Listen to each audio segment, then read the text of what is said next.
J'aimerais parler le rapport, le rapport d'un individu par rapport, entre guillemets, à sa vie.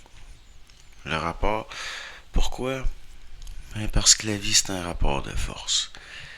Donc, l'individu, jusqu'à un certain point, il va falloir qu'il soit belligérant.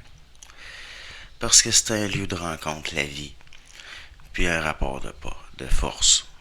Je me souviens, je me souviens d'un enregistrement de Bernard où il disait que si quelqu'un entrait par effraction chez lui, menaçait sa famille, il aurait tout fait pour le tuer. Il aurait même pas appelé la police, qu'il aurait fait des petits paquets, puis qu'il aurait jeté ça au fond d'un lac. Ça avait choqué les gens. Ça avait choqué les gens, étant donné que dans notre pays, c'est illégal d'agir comme ça. Son intervenant lui avait dit à l'entracte entre les deux côtés de la cassette, probablement qu'il ferait mieux de nuancer ça un peu, son propos, dans la suite. Puis Bernard, il l'a fait.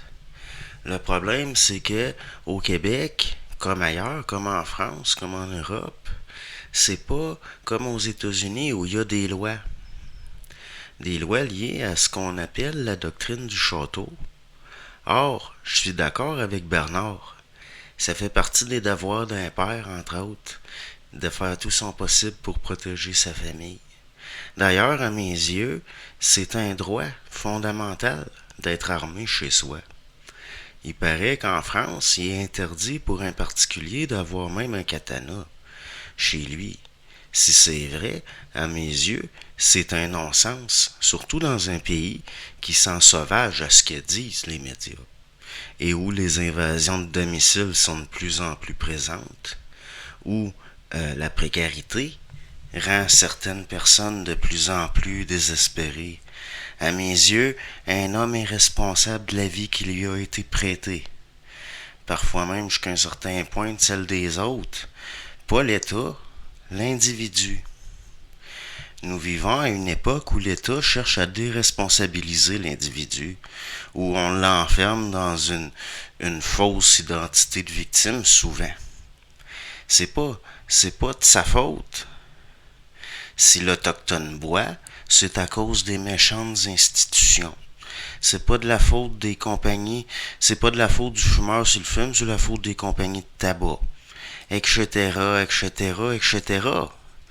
Tout devient une excuse pour être faible, puis c'est encouragé par des institutions, des, des forces sociales qui nous veulent faibles, puis qui nous jouent dans la tête, parce que c'est considéré comme une méthode de gouvernance.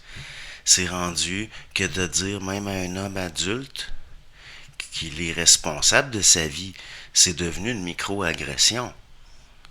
Tu le sais pas ce que j'ai vécu, bla bla bla bla bla, sniff sniff sniff. J'ai connu un alcoolique qui avait un lourd passé. Quand il buvait pas, il allait têter de l'empathie chez les AA, puis il allait se faire plaindre par des intervenants. Mais il rechutait tout le temps. Il était violent en plus quand il buvait. Une journée, il avait beaucoup bu. Il est pas tombé dans un coma éthylique, mais il était malade. Je sais pas s'il faisait un début de cirrhose, mais il était carrément en train de mourir. Il est allé à l'hôpital. Le médecin et les infirmières l'ont soigné. Quand sa vie entre guillemets, était plus en danger, le médecin est allé le voir pour lui donner son congé. Le médecin lui a dit, le prochain coup, vous venez pas mourir ici. Moi, je suis médecin pour soigner les gens qui veulent vivre. Puis on n'a pas juste ça à faire, puis il y a d'autres mondes de malades. Quand vous buvez, c'est pas votre vécu qui boit, c'est vous. Le reste, c'est des excuses pour vous déresponsabiliser. Faites un homme de vous, assumez-vous, arrêtez de boire ou allez mourir chez vous. Le monsieur qui me raconte ça, qui me racontait ça, me disait à chaque fois, ce médecin-là m'a sauvé la vie. Quand il est dit que la vie est précieuse, c'est pas dans le sens qu'il faut s'amuser le plus possible, faire le party. C'est dans le sens que, au fond, ce qui va réellement déterminer la valeur de votre performance avec la vie qui vous a été confiée, Entre autres, c'est lié à votre capacité d'honnêteté, avec vous-même, de clarté, avec les autres. Ça vient ensemble. Ce qui est dur à voir, c'est que des trisomiques passent le test alors que des universitaires ne le passeront pas. C'est subtil ce qui fait la pureté d'une âme.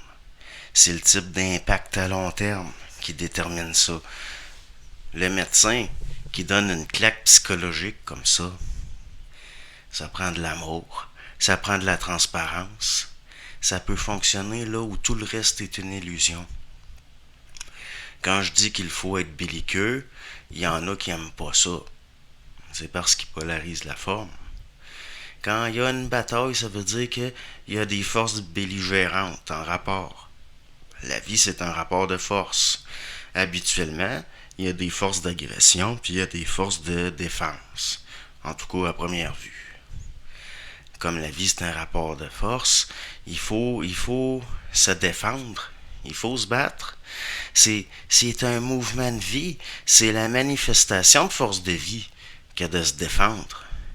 Méfiez-vous des pensées qui vous donnent envie de vous couper de la société, de vous isoler. L'être humain est grégaire. La virtus, comme instruction, si on peut dire, ça se transmet par le contact expérimental social. La virtus, la vertu ou les valeurs viriles de protection de soi puis des autres, ça se transmet en partie par les autres. Parce que c'est du domaine du rapport de l'individu avec le collectif. Le virtus, c'est lié à une manifestation typiquement masculine des forces de vie. C'est souvent lié à la protection des lieux de vie, individuels comme collectifs, l'harmonisation par l'aménagement, au sens brut. Au sens brut, le masculin, c'est la coque externe du nourricier. C'est l'armure, la coque qui, d'une façon complémentaire, se fonde avec le féminin des forces de vie, plus près de la chaleur du noyau, si on peut dire. L'être humain, par son corps, il est en partie animal, mais comme pour les animaux, son âme est, si vous voulez, entre guillemets, d'origine divine. Son esprit surtout. L'âme, c'est le disque dur qui va être lu pour juger ce que vous avez fait de votre vie, de la vie qui vous a été donnée. Un temps plus ou moins long. Aide-toi, le ciel t'aidera. À mes yeux, c'est un peu, ça dit qu'il y a une mécanique. Ça veut dire qu'il y a une mécanique, que ça part aussi de vous. Ce qui se passe ou pas. Du bas de l'individu, de l'humain vers le haut, la vie c'est une conséquence de l'intelligence. L'expérimental est une conséquence de la vie. Puis la conscience est une conséquence de l'expérimental, du contact avec l'expérimental. Du haut vers le bas, l'intelligence est la cause de la création, puis la conscience son but. Vu clairement, on voit que cela est juste et bon. Cela est juste et bon dans sa finalité. C'est le genre de choses qu'il faut regarder en même temps avec la tête puis le cœur pour faire le point puis voir clairement comme si c'était les deux yeux d'une même tête mais dans un autre sens. Les ovules qui sont des œufs très perfectionnés sont produits à 36,5 degrés pour produire des spermatozoïdes qui sont comme des spermatozoïdes à deux flagelles de certains végétaux, mais en plus perfectionnés à une seule flagelle. C'est exactement 35,5 qu'il faut qu'il soit produit comme température. Un décalage d'exactement 1 degré. La mesure des degrés, c'est que l'eau bouille à 100 puis gèle à 0. Vous venez pas me dire que c'est pas beau. Vous venez pas me dire que c'est pas parfait. Puis, bon, pour la mesure par rapport par le 1, le feu primordial quelque part, qui vient gonfler, remplir le vide plein des ténèbres, que la lumière soit, puis le temps et l'espace, l'énergie, la matière, la structure comme le mouvement, c'est-à-dire la mécanique, donc la loi, la fameuse loi. C'est-à-dire que la lumière soit, celle-là est juste et bon, création de ci pis de ça, Premier jour, etc., etc. Temps, espace, premier jour. Il n'y en a pas de problème. Il n'y en a pas de conflit.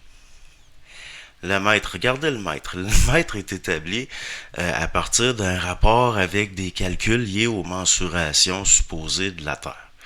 Pour que des flocons de neige se forment, il doit y avoir dans l'air des gouttelettes d'eau d'exactement 10 micromètres de diamètre, soit exactement un millionième de mètre, à une température qui commence à zéro exactement.